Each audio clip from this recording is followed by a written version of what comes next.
আজ করবো চাল কুমড়ো দিয়ে একটা নতুন আইটেম। যারা যারা চাল কুমড়ো খাও না তবে এইভাবে একবার করে খেয়ে দেখো, ভাল লাগবে। তবে চাল কুমড়োটাকে দেখো কত সুন্দর। এবার সেটাকে ভালো করে কেটে নিচ্ছি।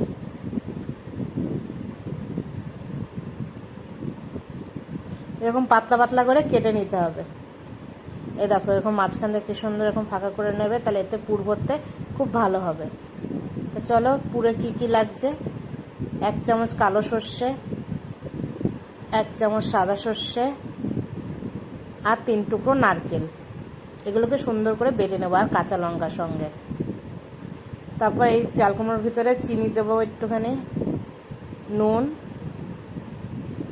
হলুদ দেবে। এটাকে সুন্দর করে মেখে রাখবো আধা ঘন্টার জন্য। তাহলে এটাই ভিতর থেকে একটা সুন্দর নরম হবে, আর নুন চিনি সব ঢুকে যাবে। আর এবার দেখো মশলাটাকে বেটে নিয়ে এসেছি। এবার কড়াইতে তেল গরম করে কালো জিরে ফোড়ন দিলাম, দিয়ে এবার সেই বাটা মশলাটা সবটা দিয়ে দেবো। দিয়ে মশলাটাকে শুকনো করে নেবো তেলের মধ্যে। এবার পরিমাণ মতো নুন, হলুদ, একটু চিনি দিয়ে মশলাটাকে শুকনো শুকনো করে নেব।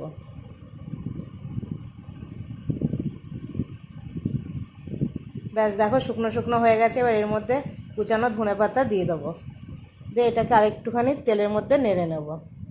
ব্যাস হয়ে গেছে। এবার এই দেখো মাঝখানটাকে এরকম ফাঁকা করে এই পুরগুলো ভরে 2 সাইড দিয়ে এরকম নিয়ে নেবে। প্রত্যেকটাকে এরকম সুন্দর করে পুর ভরে নেব। যারা যারা তোমরা চাল কুমড়ো খাও না বা এরকম কখনো খাওনি, একবার করে খেয়ে দেখো, খুব ভালো লাগবে। এখানে ইচ্ছে হলে তোমরা চিংড়ি মাছও দিতে পারো, তবে আমি আজকে নিরামিষই করেছি। প্রত্যেকটার ভিতরে এরকম সুন্দর করে পুর ভরে নিলাম দেখো।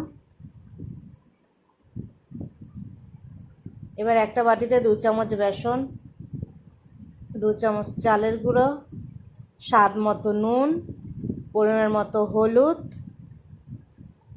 1 চামচ কালো জিরে। এবার জল দিয়ে এর ব্যাটারটাকে সুন্দর করে গলিয়ে নেওয়ার সঙ্গে 1 চামচ লঙ্কার গুঁড়ো। ব্যাস এটা হয়ে গেছে। এবারে ব্যাটারের মধ্যে সব ডুবিয়ে গ্যাস কমিয়ে এরকম আস্তে আস্তে ডুবো তেলে সুন্দর করে ভেজে নিতে হবে। একটা একটা বা দুটো দুটো করে সুন্দর করে ভেজে নিতে হবে।